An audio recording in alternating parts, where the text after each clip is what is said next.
sir. We live. We back, man. Welcome back to the Golden Goose DFS show. I am your host, Chandler Blakely, aka Goose. We are the leaders in single entry and 3 max and 20 max content. Alright? So have no fear though, gang. Have no fear. No matter if that's not your style of play, does not matter what particular style player you are. Cash game, head to head, large field GPPs, 150 maxer, one lineup guy, whatever the case may be, man. If you playing NBA DFS at all, man, I've been saying it for a minute. Ask around, man. Ask in the comment section, man. Some of the falls will let you know, man. This is one of the best spots you can be in. You need to be over here. Go on and hit that subscribe button if you're not already subscribed. Turn your notification bell on if you haven't done that. That way you can get the alerts whenever the videos and content drop. Alright. Also, do me one small favor this morning. You know, I hate to ask, but I gotta do it. You know, it study shows that when I don't, I get less likes when I don't ask. So I just gotta do it, you know. Please do your boy one small favor. Hit that like button, man. It helps a small channel grow over here, man. We trying to get it up. Hopefully we can get it to 2,000 subscribers by the finals here, man. So go on and hit that subscribe button. Share the video. Share it with your other friends that play DFS. Tell them to get on over here, man. All right? I appreciate you, man. Thank you for tuning in. This is my starting 5 series if you're new here. Where I give you 5 plays that's more than likely going to be in my player pool. I always say more than likely just because this is NBA DFS, man. There's always injury news throughout the day after lock. It happened last night. That changed some things up, man. It's just always scenarios and injury situations that are going to be happening throughout the night that's going to affect your lineups. You got to be tuned in, have the time to adjust and change your lineups accordingly if you want to win at NBA DFS, all right? So, that's my disclaimer, man. We're going to get right into it. But before we do, you know I got my lineup review going over my best lineups from yesterday's slate. Let's talk about it, all right? Solid night last night, man. Across both sides, profitable there. Could have been much better, man. As you can see by the lineup on your screen, had a couple of guys, you know, was sleepwalking on me out there, all right? Let's get into it. This is, y'all know, last couple of weeks of the season, I told you I keep it very light. Did a couple of single entries, and I did one GPP. This was the $5 5K, the first here. Came in 152nd place with a score of 325. I told y'all yesterday, man, on the video, it was going to be a stars and scrub type slate. You definitely was going to need one pay-up option, maybe 2. I thought you could possibly balance out, but I told you you'd be fighting the uphill battle if you don't go stars and scrubs. So that's what most of our lineups were. Pat Beverly here, 32% on, just getting the start once again with no Damian Lillard. He was having a rough night. He got off to a very slow start, but was getting it together. Then he got banged up and headed to the locker room. That affected his run and his play. So he didn't quite get that. I ain't too upset at that. 17 fantasy points for him. But the next guy, Josh, get it. I know. He got a lot of you all, man. A lot of you all. Got me too. I couldn't get away from him. If you're in that 38% that faded him, congratulations. I couldn't pull myself away from him, and I was only playing a couple of lineups. So if I had more lineups, yeah. But just doing the 3 lineups I did, I had him in every last one of them. 62%, man. Just laid you a dud here against the 76ers, who had Embiid come back and play tonight. 22 fantasy points at 6,600. Definitely a letdown spot from him.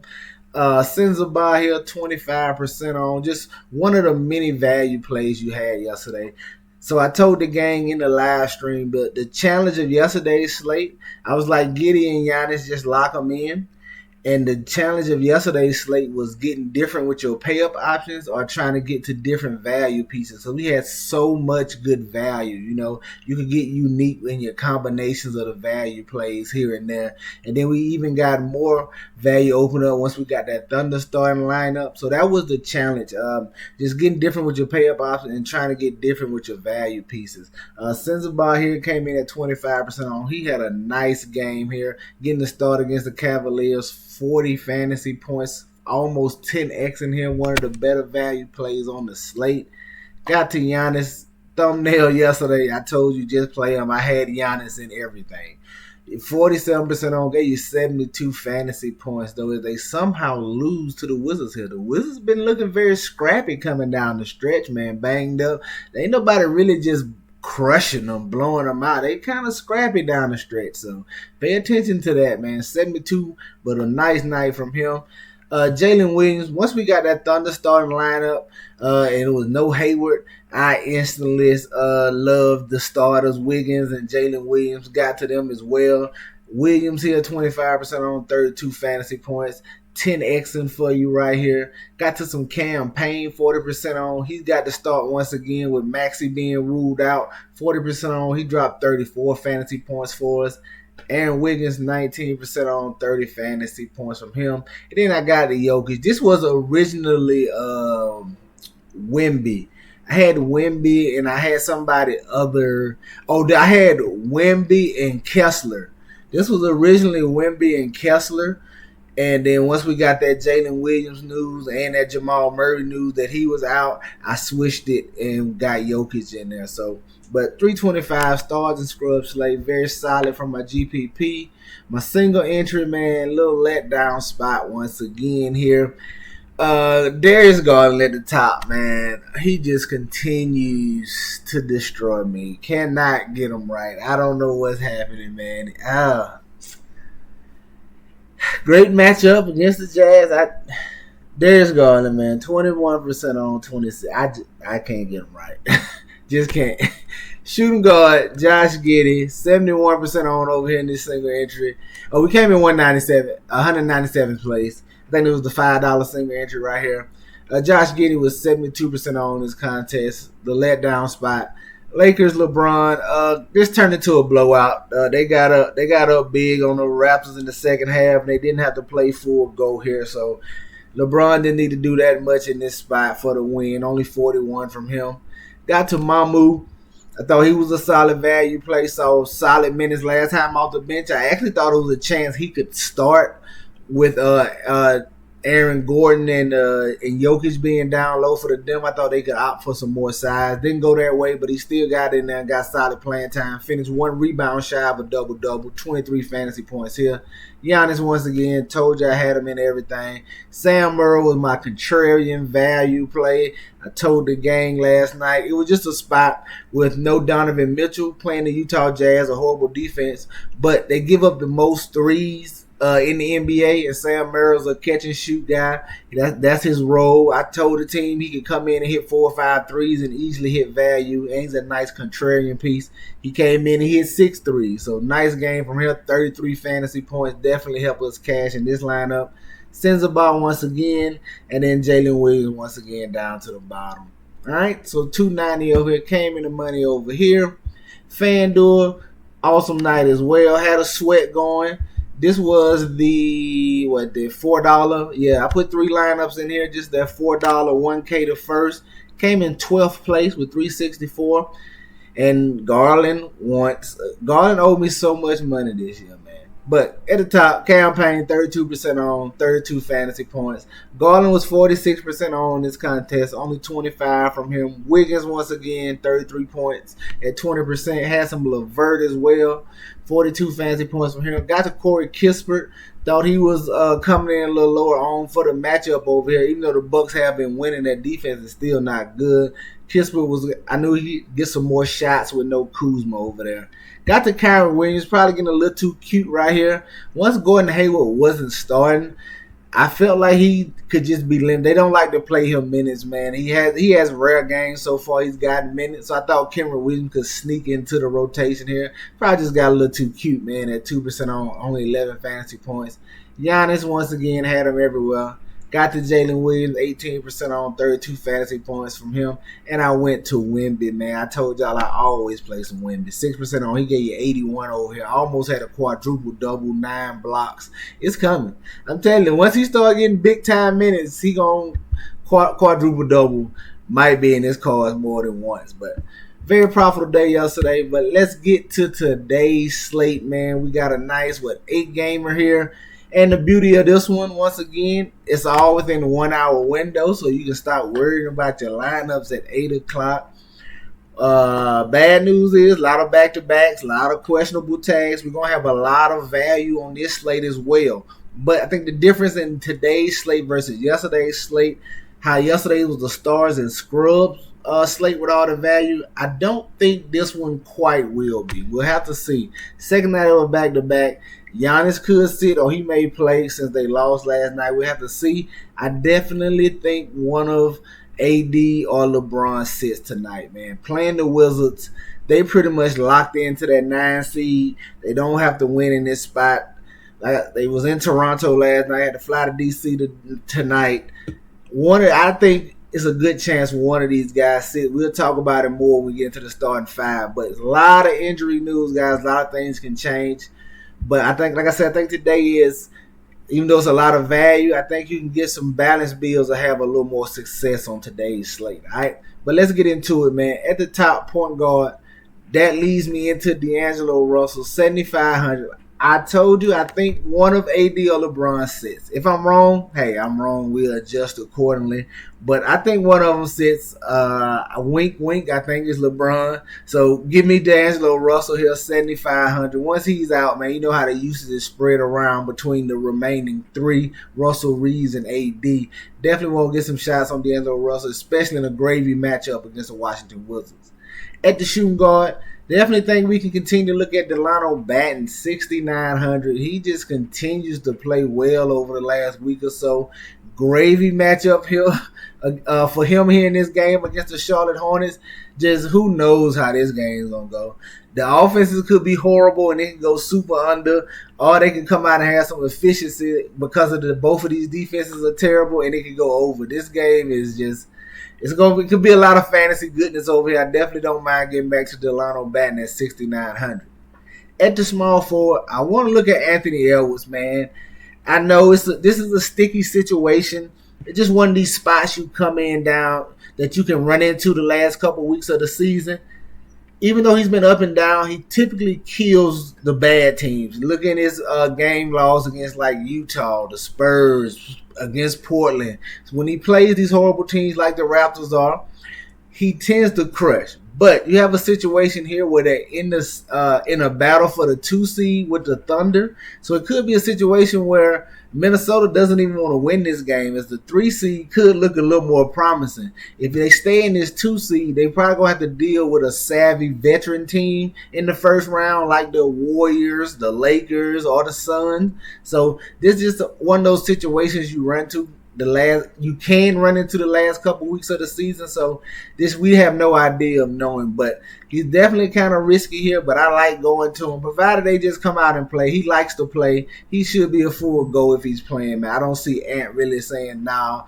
I don't see Ant trying to be out there and not win. So I like getting to him in this spot, 9,400. Should crush these Raptors. Hopefully the Raptors can stay in a little longer with them getting quickly and buried back. But like taking some shots on Anthony Edwards at 9,400.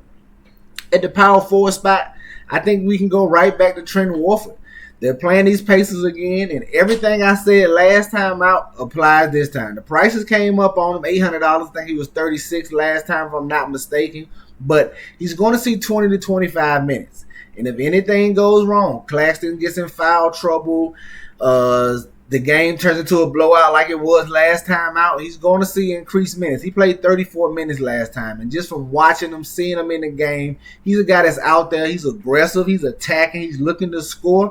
I always got love for players like that, especially at 4,400 in a gravy matchup against the Pacers. Now, in that same game, I want to look at the center position, and we could have a Jalen Smith night. We saw Miles Turner get injured last time out and lead the game, could not finish. So he's questionable right now. If he's out, you could see a spot here where you get Jalen Smith or Isaiah Jackson in the starting lineup. They can go either one. We've seen them start Jalen Smith in these spots, and we've seen them start Isaiah Jackson.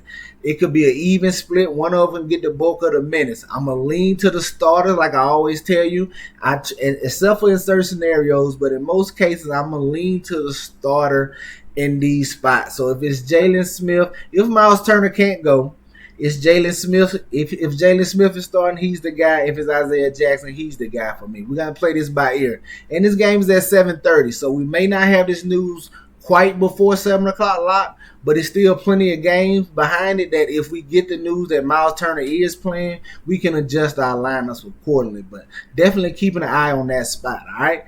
There you have it, just starting 5 for DraftKings: D'Angelo Russell, Delano Banton, Anthony Edwards, Trent Warford, and Jalen Smith, man. Get you some exposure to these guys, all right? Let's go look at FanDuel and see what I'm feeling over there. At the top, FanDuel, man, staying in that Lakers-Wizards game. Speaking of bad defenses and giving up the 3 ball, the Lakers are in the bottom third of the NBA and giving up 3-point shots. Jordan Poole has been playing solid over the last couple of games, has a dud in there. Hopefully he can find his shot here at home here against these Lakers. Typically, I didn't dive into the numbers, but typically, most players shoot a little better at home. If he can find his shot here against this Lakers team that gives up a lot of threes, Jordan Poole can continue to perform well. And if they're in this game, which they have a better chance of being if one of LeBron or AD sits like I think they do. Like I said, I think it's LeBron. So they can have a potential to stay in this game a little longer. And they've been scrappy. You seen them beat the Bucks last night. I don't mind taking some shots here on Jordan Poole at 7,200. Staying in that game, though, I don't mind getting to Austin Reeves. I told you, I think LeBron is out. I'm going to get to some of these remaining Lakers. If LeBron and AD is out, great. Definitely get to the remaining Lakers. But Austin Reeves, 7,200. He's capable of big performances in this spot. Don't mind taking shots on him. Russell, like you saw on the DraftKings side, he's in play on FanDuel as well. But definitely get into these remaining Lakers here in this spot. At the small forward, I think Davis Bertans is an interesting potential value piece right here. We have Miles Bridges is questionable in this spot. If he misses, it could be Bertans slided into the starting lineup, or it could be Poku down there. I'm going to have interest in whoever starts. But Bertans is a guy who's a 3-point shooter. I just talked about teams giving up the 3-point shot. Portland's about middle of the road, but Bertans, he's mainly scoring. But a bad defense against the Trailblazers, man, if he gets to start with no Miles Bridges, I don't mind taking a shot on a guy who can go out here and hit 3 or 4 threes for you as well, similar to Sam Merrill last night. He could be a nice potential value piece here, but we definitely need that Miles Bridges news, all right? At the power forward, looking at Anthony Davis, 11-4. If LeBron is out like I think, give me AD. You can sign me up. Centers against the Wizards. We've been playing it all year. I'm not going to stop in this spot, especially if LeBron is out, man. Sign me up for Anthony Davis here at 11-4. If LeBron plays, AD is still a fine play, but I like him a little less if both of these guys play. But I think one of them sits here. I'm going to look to take advantage in that spot with Anthony Davis here at 11-4. And then rounding out at the center spot, man, I'm going to play the same game on FanDuel. Waiting for this Miles Turner news. If we get him out, whoever the starter is who I'm rocking with. If it's Jalen Smith, sign me up. If it's Isaiah Jackson, sign me up. All right? There you have it, man. Your starting 5 for FanDuel: Jalen Smith, Anthony Davis, Davis Bertans, Austin Reeves, and Jordan Poole. Get you some exposure to these guys. Get them in your player pools. Any questions, comments, or concerns, man, y'all know what to do. Hit me down below in the comment section. Holler at me on Twitter. Whatever the case may be. That's going to do it for us here today. Y'all know the motto. Chances make champions. Y'all green up. I'll catch y'all next time, all right? Let's get it.